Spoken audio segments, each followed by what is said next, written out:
Assalamualaikum warahmatullahi wabarakatuh. Perkenalkan, saya Hani Syaherti Dwi-Sari, kelas 1A D3 Keperawatan Poltekkes Kemenkes Bengkulu. Di sini saya akan menjelaskan anatomi fisiologi sistem reproduksi pada manusia, anatomi fisiologi jantung, anatomi fisiologi sistem pencernaan, dan anatomi fisiologi sistem perkemihan. Selamat menyaksikan. Yang alat reproduksi pada pria. Pada pria di bagian luarnya ini terdapat penis dan skrotum. Penis terdiri dari akar yang menempel pada dinding perut, badan yang merupakan bagian tengah dari penis, dan juga glans penis, yaitu ujung penis yang berbentuk seperti kerucut seperti ini. Lalu ada skrotum. Skrotum merupakan kantung berkulit tipis yang mengelilingi testis. Skrotum juga bertindak sebagai pengontrol suhu untuk testis. Lalu di dalamnya ada testis. Testis itu berbentuk lonjong dengan ukuran sebesar buah zaitun, terletak di dalam skrotum. Biasanya testis kiri agak lebih rendah daripada testis yang sebelah kanan. Testis menghasilkan follicle stimulating hormone atau FSH dan juga luteinizing hormone LH dan juga hormon testosteron. Fungsi testis sendiri yaitu membentuk gamet-gamet baru seperti spermatozoa yang dilakukan di tubulus seminiferus dan juga menghasilkan hormon testosteron yang dilakukan oleh sel intestinal. Struktur di dalamnya terdiri dari vas deferens, uretra, kelenjar prostat, dan juga vesika seminalis. Yang pertama yaitu vas deferens. Vas deferens merupakan saluran yang membawa sperma dari epididymis. Yang kedua yaitu uretra. Uretra memiliki dua fungsi. Yang pertama sebagai saluran pada sistem perkemihan, yaitu menyalurkan air seni. Dan yang kedua yaitu sistem reproduksi yang berfungsi untuk mengalirkan air mani. Yang ketiga yaitu ada kelenjar prostat. Kelenjar prostat terletak di bawah kandung kemih, di bawah pinggul dan mengelilingi bagian di tengah uretra. Pada bagian ini terdapat 4 lobus, yaitu lobus posterior, lobus lateral, lobus anterior, dan lobus medial. Fungsi prostat sendiri yaitu menambah cairan alkalis pada cairan seminalis yang berguna untuk melindungi spermatozoa terhadap sifat asam yang terdapat pada uretra dan vagina. Lalu kita ke vesikula seminalis. Prostat dan vesikula seminalis menghasilkan cairan yang merupakan sumber makanan bagi sperma. Cairan ini merupakan bagian terbesar dari air mani. Lalu kita ke epididymis, merupakan saluran halus yang panjangnya kurang lebih 6 cm, terletak sepanjang atas tepi dan belakang dari testis. Fungsi dari epididymis itu sendiri yaitu sebagai saluran penghantar testis untuk mengatur sperma sebelum diejakulasi dan memproduksi air mani. Lalu kita ke ductus deferens. Pada bagian ductus deferens merupakan kelanjutan dari epididymis ke canalis inguinalis. Kemudian ductus ini berjalan masuk ke dalam rongga perut terus ke kandung kemih. Di belakangnya akhirnya bergabung dengan saluran vesika seminalis. Selanjutnya membentuk ejaculatorius dan bermuara di prostat. Panjang ductus deferens ini yaitu 50 sampai 60 cm. Lalu untuk penjelasan selanjutnya yaitu kita ke struktur sperma yang dihasilkan di testis. Organ pria mulai memproduksi sperma saat pubertas kurang lebih 15 tahun dan sebagai pria memulai sperma dewasa sampai usia tua. Sperma diproduksi sebanyak 3 juta per hari dan mampu bertahan hidup selama 48 jam setelah ditempatkan di dalam vagina wanita. Rata-rata volume air mani untuk setiap ejakulasi adalah 2,5 sampai 6 mili dan rata-rata jumlah sperma diejakulasikan adalah 40 sampai 100 juta per mili. Lalu kita masuk ke spermatozoa. Spermatozoa tersendiri terdiri dari kepala atau caput yang terdiri dari sel berinti tebal dengan hanya sedikit sitoplasma dan mengandung inti nukleus dengan kromosom dan bahan genetiknya. Lalu ada leher atau serviks yang menghubungkan kepala dengan badan. Lalu ada badan atau korpus yang banyak mengandung mitokondria yang berfungsi sebagai penghasil energi untuk pergerakan sperma. Lalu ada ekor atau cauda, berfungsi untuk mendorong spermatozoa masuk ke dalam vas deferens dan ductus ejaculatoris. Lalu kita bahas fisiologi pada reproduksi laki-laki, yaitu kita membahas hormon. Hormon sendiri ada 3, yaitu FSH yang berfungsi untuk menstimulir spermatogenesis. Lalu ada LH, menstimulir sel intestinal untuk memproduksi testosteron, dan testosteron yang bertanggung jawab dalam perubahan fisik laki-laki, terutama organ seks sekundernya. Yaitu efek hormon testosteron pada pria sebelum lahir, yaitu memaskulinasi saluran reproduksi dan genital eksterna dan mendorong penurunan testis ke skrotum. Efek reproduksi untuk pertumbuhan dan pematangan organ reproduksi penting dalam spermatogenesis serta untuk pertumbuhan tanda kelamin sekunder. Lanjut kita membahas spermatogenesis. Apa itu spermatogenesis? Yaitu proses pembentukan dan pemasakan spermatozoa yang terjadi di tubulus seminivirus. Spermatogenesis mencakup pematangan sel epitel germinal melalui proses pembelahan dan diferensiasi sel yang bertujuan untuk membentuk sperma yang fungsional. Lalu untuk proses pembentukan spermatozoa itu dipengaruhi oleh kerja beberapa hormon yang dihasilkan oleh kelenjar hipofisis. Ya tadi ada LH dan FSH. Lalu proses spermatogenesis, tahap pembentukan spermatozoa dibagi atas 3 tahap, yaitu yang pertama spermatositogenesis, merupakan spermatogonia yang mengalami mitosis berkali-kali dan akan menjadi spermatosit primer. Spermatogonia merupakan struktur primitif dan dapat melakukan reproduksi atau membelah secara mitosis. Yang kedua yaitu tahap meiosis, yaitu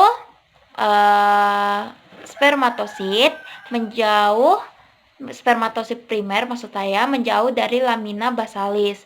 Sitoplasma makin banyak dan segera mengalami meiosis 1, menghasilkan spermatosit sekunder yang N kromosom haploid. Spermatosit sekunder kemudian membelah lagi secara meiosis 2 untuk membentuk 4 buah spermatid yang haploid juga. Tahap 3 yaitu tahap spermiogenesis, merupakan transformasi spermatid menjadi spermatozoa yang meliputi 4 fase, yaitu fase Golgi, fase tutup, fase akrosom, dan fase pematangan. Lalu kita lanjut ke sistem reproduksi pada wanita. Pada sistem reproduksi pada wanita itu di bagian luarnya seperti ini dan di bagian dalamnya seperti ini. Kita bagian luar dulu, itu ada mons pubis. Apa itu mons pubis? Yaitu bagian yang menonjol meliputi simfisis yang terdiri dari jaringan lemak. Area ini mulai ditumbuhi bulu atau pubis hair dan pada masa pubertas. Bagian ini juga dilapisi oleh lemak. Yang kedua yaitu bagian tepi sini disebut labia mayora. Merupakan kelanjutan dari mons pubis berbentuk lonjong. Kedua bibir ini bertemu di bagian bawah dan membentuk perineum. Labia mayora bagian luar tertutup rambut dan mempunyai kelanjutan dari rambut mons pubis. Lalu ada labia minora, yaitu yang di bagian dalam ini. Bibir kecil yang merupakan lipatan bagian dalam bibir besar tanpa rambut. Setiap labia minora terdiri dari suatu jaringan tipis yang lembab dan berwarna kemerahan. Lalu di bagian tengahnya itu ada klitoris, yang merupakan bagian penting alat reproduksi bagian luar yang bersifat erektil. Glans klitoris mengandung banyak pembuluh darah dan saraf sensoris sehingga sangat sensitif.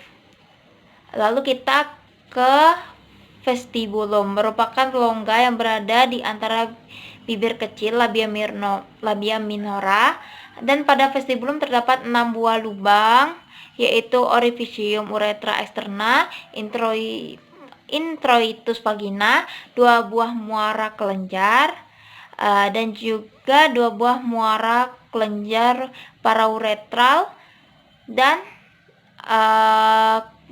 kelenjar Bartolini. Lalu kita ke himens atau selaput darah, terdiri dari jaringan ikat kolagen dan elastis. Lapisan ini menutupi sebagian besar dari liang senggama, di tengahnya berlubang supaya kotoran menstruasi dapat mengalir keluar.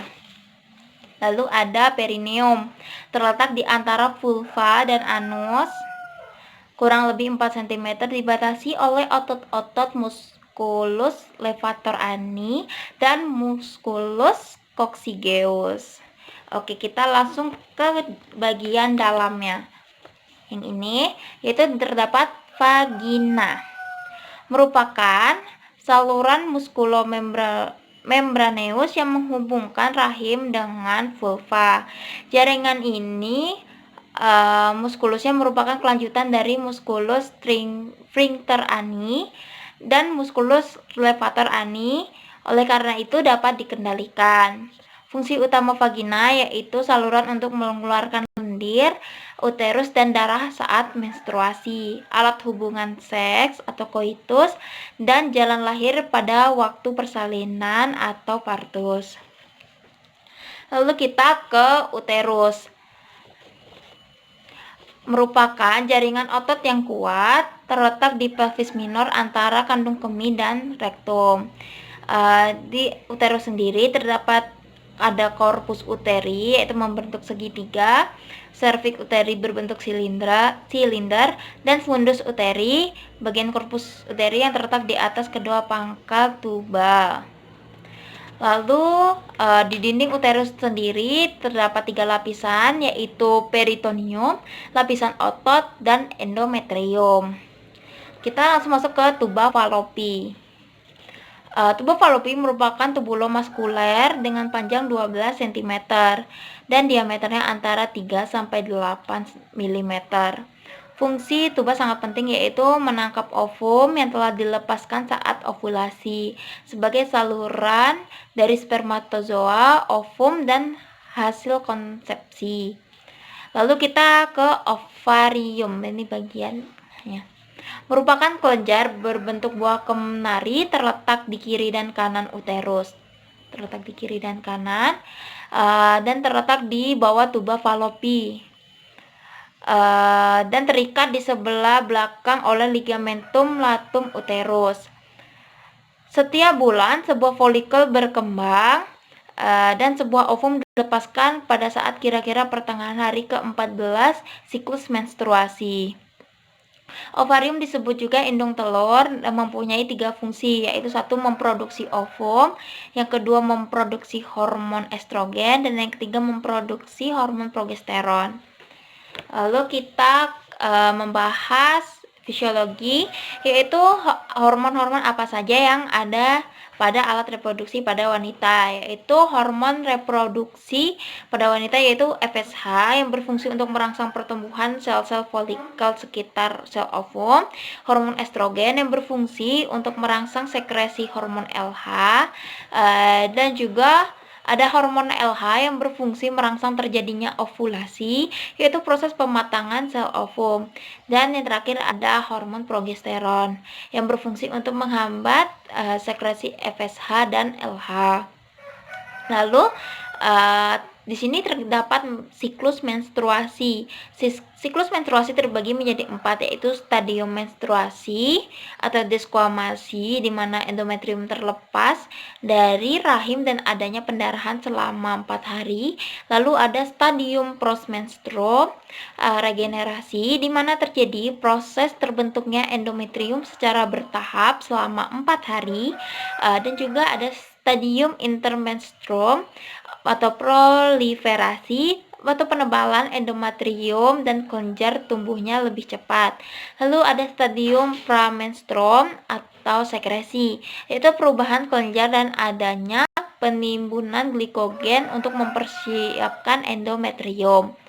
Lalu hormon-hormon pada alat reproduksi, yaitu ada estrogen, yaitu untuk pembentukan ciri-ciri perkembangan seksual pada wanita, yaitu pembentukan payudara, lekuk tubuh, rambut di kemaluan, dan lain-lainnya. Dan juga ada progesteron. Hormon ini diproduksi oleh korpus luteum yang mempertahankan ketebalan endometrium sehingga dapat menerima implantasi zigot.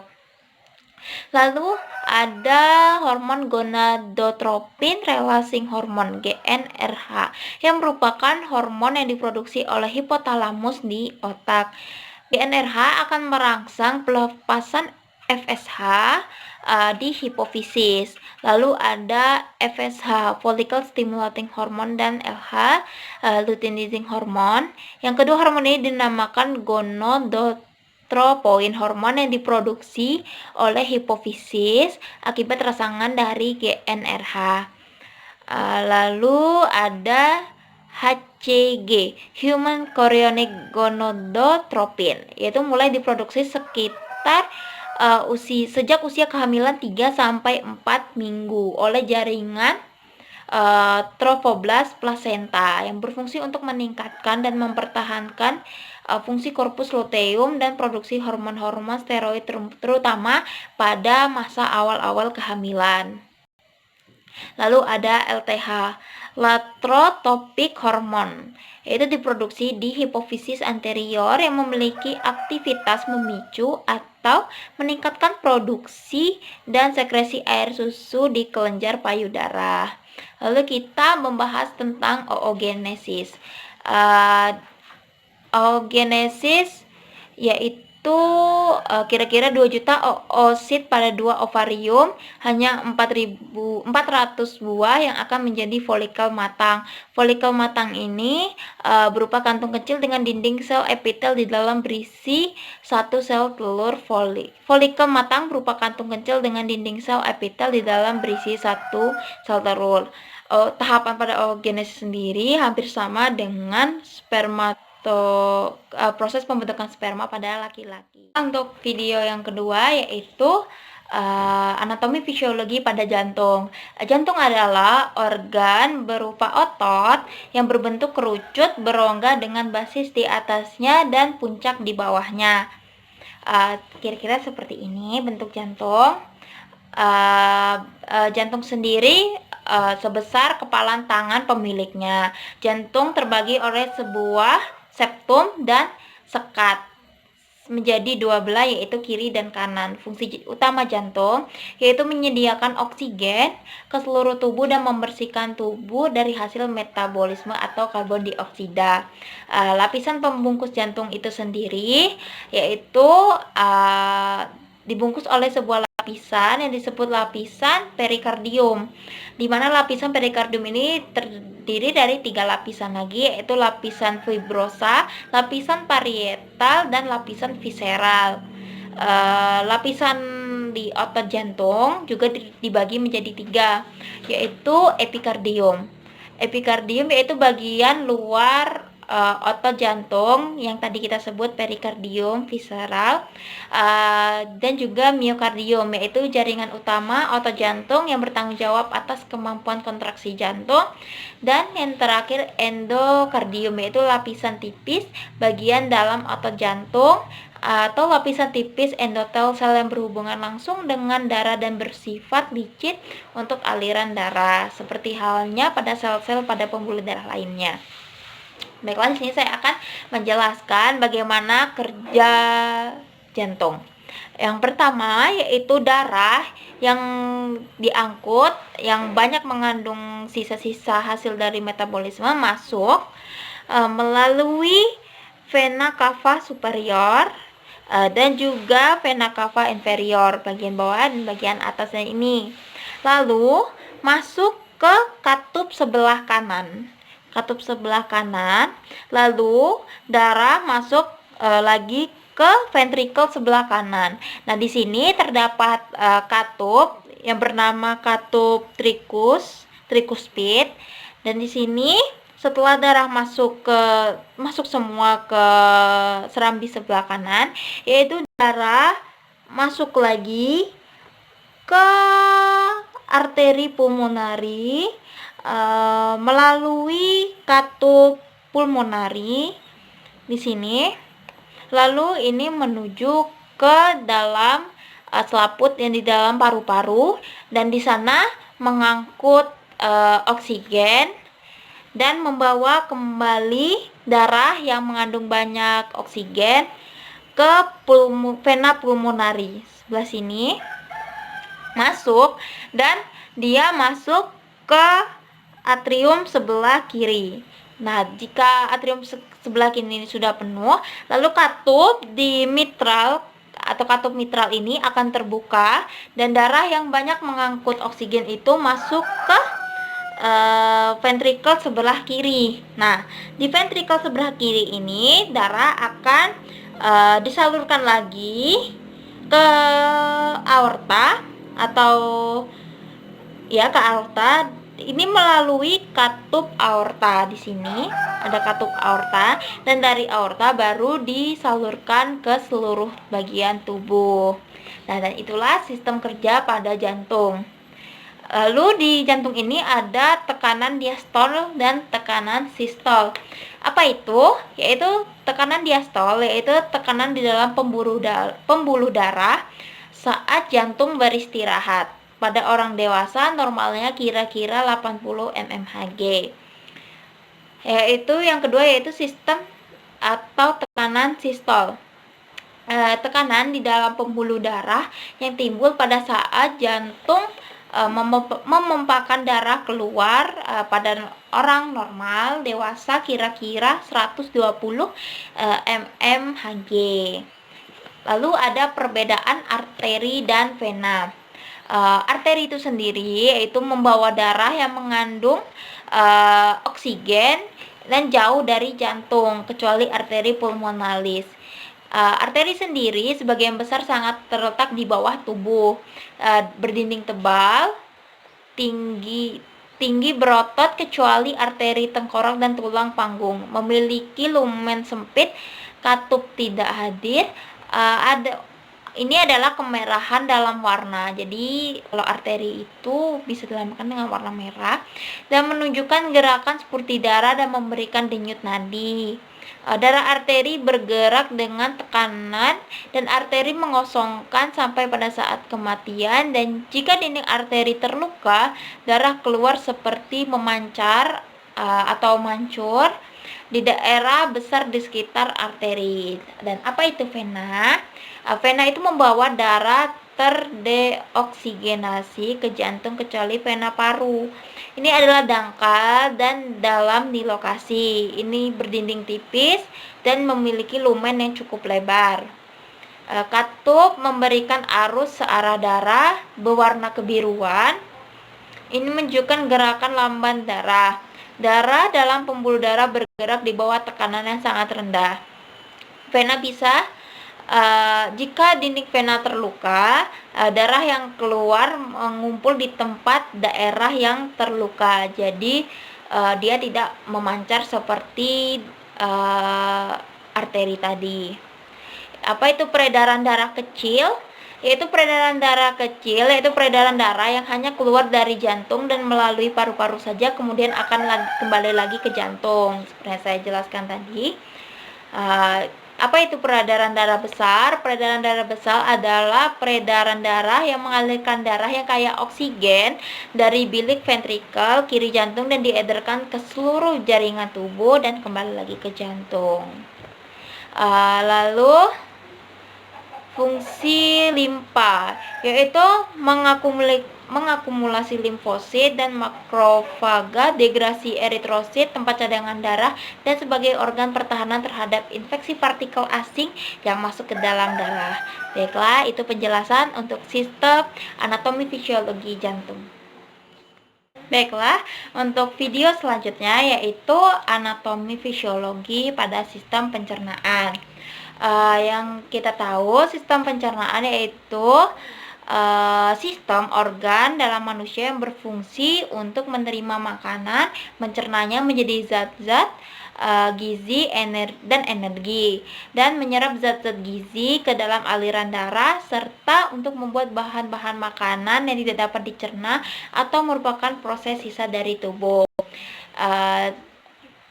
Sistem itu sendiri yaitu mulai dari mulut sampai juga anus. Yang pertama mulut. Mulut merupakan jalan masuk untuk sistem pencernaan. Di sini juga di dalam mulut terdapat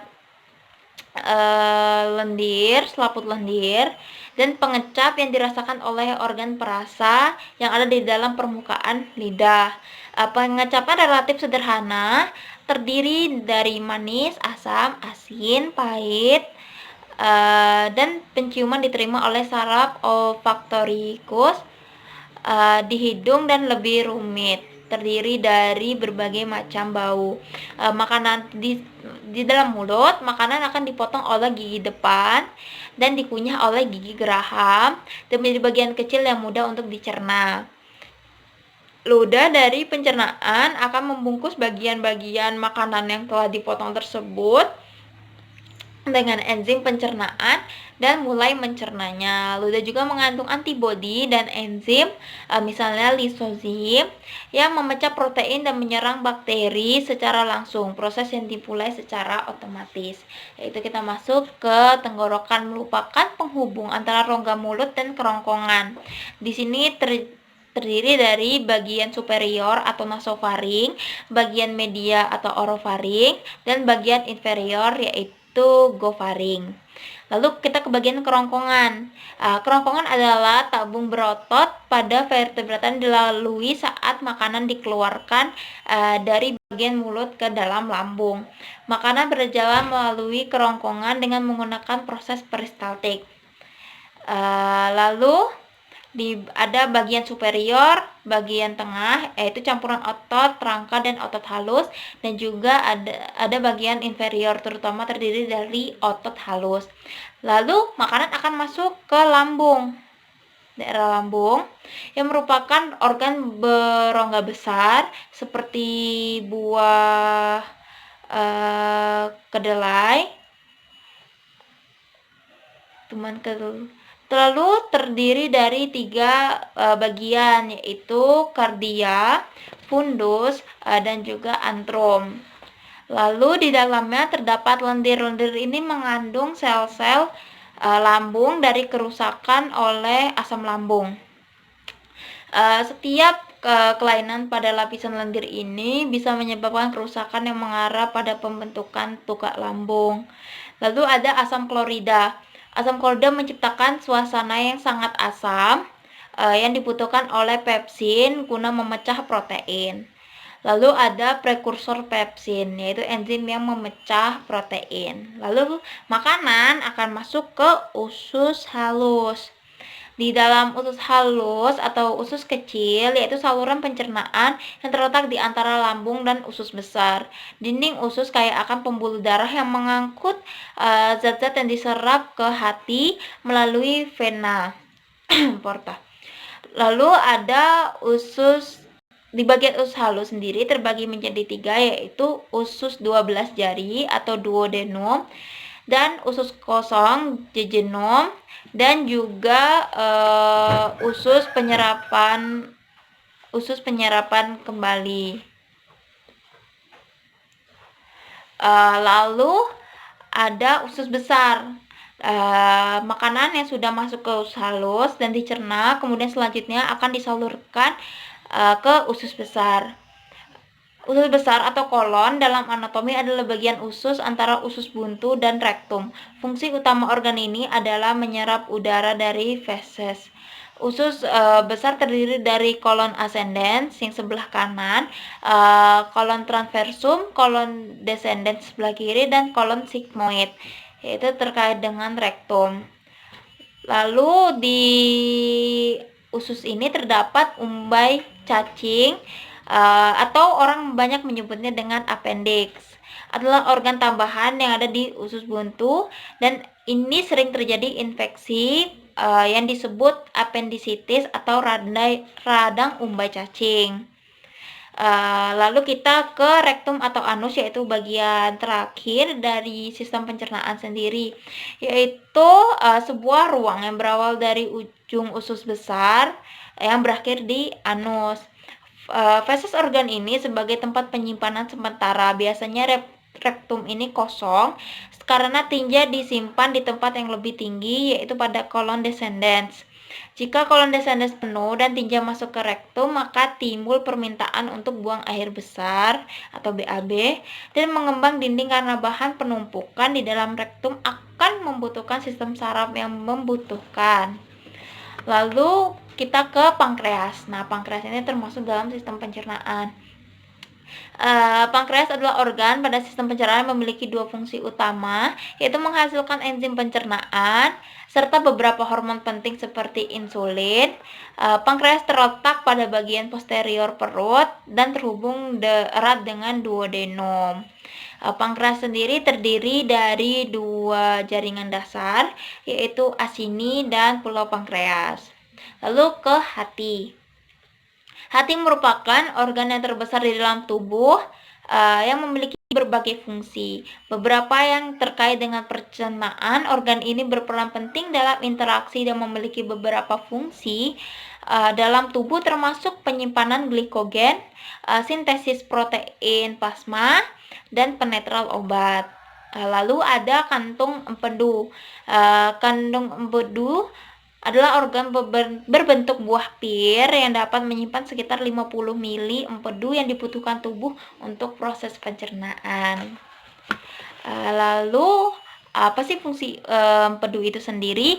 Yaitu satu, membantu pencernaan dan membantu lemak. Yang dua, berperan dalam pembuangan khusus dari tubuh. Sebagian besar hemoglobin yang berasal dari penghancuran sel darah merah dan kelebihan kolesterol. Baiklah, itu untuk penjelasan anatomi dan fisiologi sistem pencernaan. Saya akan menjelaskan anatomi fisiologi pada sistem perkemihan. Apa itu sistem perkemihan? Yaitu sistem, bisa disebut juga sistem urinaria.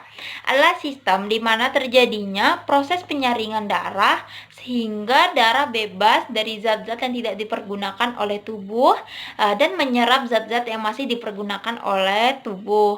Zat-zat yang tidak dipergunakan oleh tubuh larut dalam air dan dikeluarkan berupa urin atau air kemih. Lalu apa aja organ-organnya? Yaitu yang pertama, ginjal. Kedudukan ginjal terletak di bagian belakang dari cavum abdominalis, di belakang peritoneum pada kedua sisi vertebra lumbalis 3, dan melekat langsung pada dinding abdomen. Bentuknya seperti buah kacang merah. Jumlahnya ada 2 buah di sebelah kiri dan juga sebelah kanan. Dan ginjal kiri lebih besar daripada ginjal yang sebelah kanan. Pada orang dewasa, berat ginjal kurang lebih 200 gram, dan pada umumnya ginjal laki-laki lebih panjang daripada ginjal pada wanita.